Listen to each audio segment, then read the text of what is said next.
Salam sejahtera Bapak Ibu Saudara terkasih dalam Tuhan Yesus Kristus. Kita kembali bertemu dalam program Renungan Firman Tuhan GKJ Semarang Timur.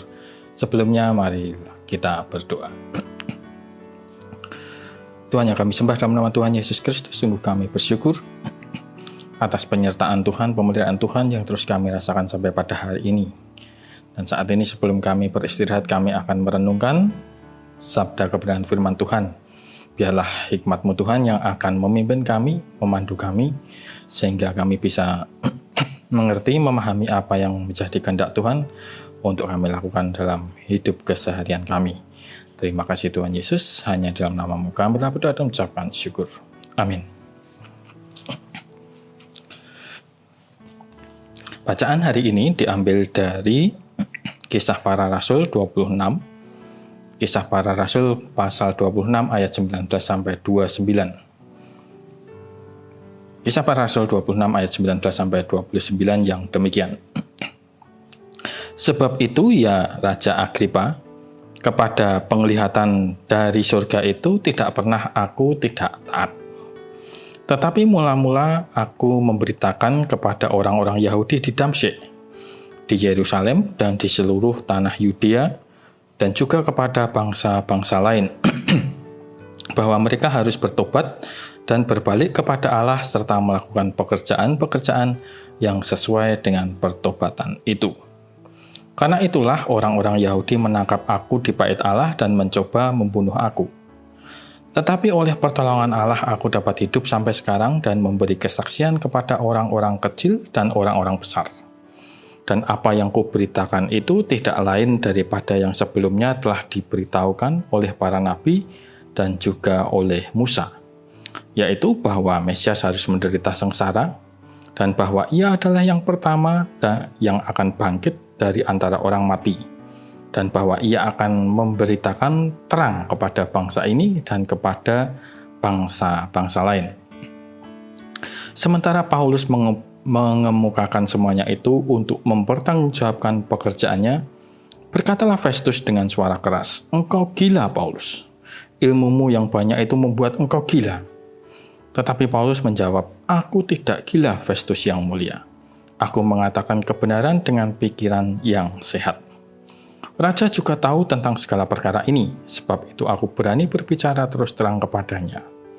Aku yakin bahwa tidak ada sesuatu pun dari semuanya ini yang belum didengarnya, karena perkara ini tidak terjadi di tempat yang terpencil. Percayakah engkau, Raja Agripa, kepada para nabi?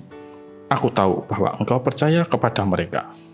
Jawab Agripa, "Hampir-hampir saja kau yakinkan aku menjadi orang Kristen." Kata Paulus, "Aku mau berdoa kepada Allah supaya segera atau lama-kelamaan bukan hanya engkau saja, tetapi semua orang lain yang hadir di sini dan yang mendengarkan perkataanku menjadi sama seperti aku, kecuali belenggu-belenggu ini." Demikianlah firman Tuhan.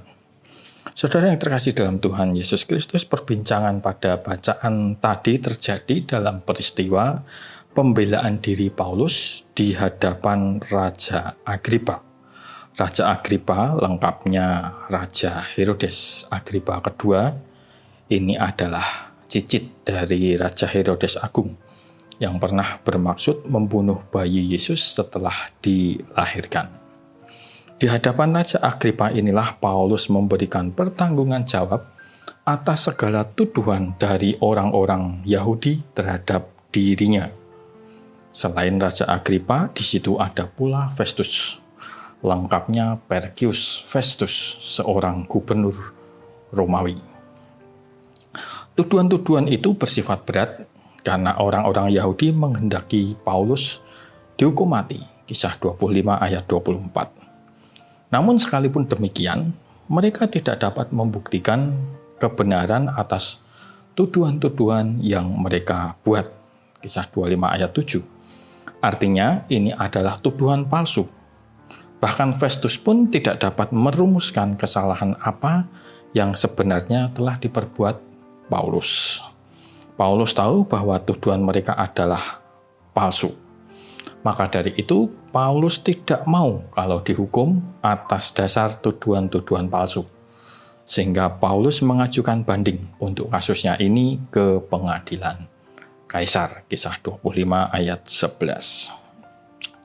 Namun sebelum pengadilan banding itu terjadi, ada kunjungan kehormatan dari Raja Agripa kepada Festus ke tempatnya di Kaisarea.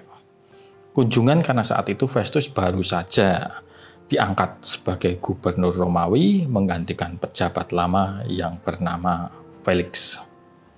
Festus memanfaatkan momentum pertemuan ini dengan bermaksud menghadapkan Paulus kepada Raja Agripa. Kalau Raja Agripa dapat menemukan kesalahan yang diperbuat Paulus yang sepadan dengan hukuman mati. Maksudnya agar Festus dapat menuliskan apa kesalahan Paulus sebagai dasar untuk pengajuan banding ke pengadilan Kaisar. Karena sejatinya Festus sendiri berpendapat bahwa perselisihan Paulus dengan orang-orang Yahudi ini lebih condong pada perdebatan agama dan bukan soal kejahatan. Kisah 25 ayat 19. Paulus pun menyadari bahwa ini merupakan konsekuensi dirinya sebagai pemberita Injil, yaitu diperhadapkan pada penguasa-penguasa dan raja-raja karena nama Yesus. Sebagaimana pernah dibukakan oleh Tuhan Yesus dalam Injil Matius 10 ayat 18. Dan karena aku, kamu akan digiring ke muka penguasa-penguasa dan raja-raja sebagai suatu kesaksian bagi mereka dan bagi orang-orang yang tidak mengenal Allah. Disebutkan tadi sebagai suatu kesaksian bagi mereka dan bagi orang-orang yang tidak mengenal Allah.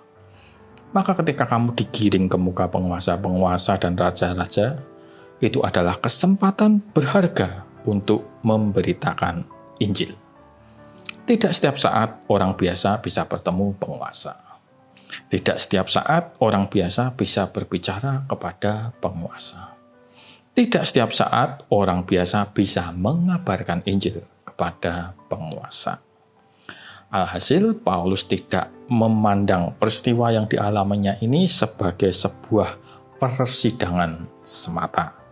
Ada yang jauh lebih penting dari itu, persidangan yang dihadiri oleh banyak orang, termasuk pemuka-pemuka agama dan orang-orang penting di pemerintahan, menjadi kesempatan yang besar bagi Paulus untuk memberitakan Injil.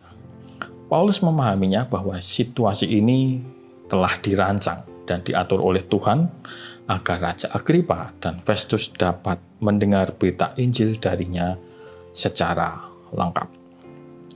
Mula-mula Paulus menceritakan siapa dirinya, bahwa dia adalah pemburu dan penganiaya orang-orang Kristen. Sampai dia bertemu Yesus secara langsung dalam perjalanan ke Damsyik. Di situ Yesus mengatakan bahwa dia akan menjadikan Paulus sebagai utusannya. Di situ Paulus bertobat, kemudian di tengah-tengah pembelaan dirinya, Paulus menyisipkan berita Injil. Paulus bercerita tentang pengampunan dan keselamatan yang hanya bisa diterima karena iman percaya kepada Kristus. Paulus berbicara tentang pertobatan. Tidak ketinggalan pula adalah inti dari Injil, bahwa Yesus adalah Tuhan yang mati menebus manusia dan pada hari ketiga bangkit dari antara orang mati. Saudara-saudara yang terkasih di dalam Tuhan, dari sini kita belajar tentang kegigihan Paulus dalam hal menghayati panggilannya sebagai murid Kristus. Paulus sangat berintegritas. Bahkan dalam situasi yang tidak menguntungkan pun, dia pakai untuk mengabarkan Injil seperti persidangan ini. Memanfaatkan setiap kesempatan untuk bersaksi, kesempatan yang sempit sekalipun. Paulus dengan berani mengabarkan Injil di tengah orang-orang yang menolak Injil.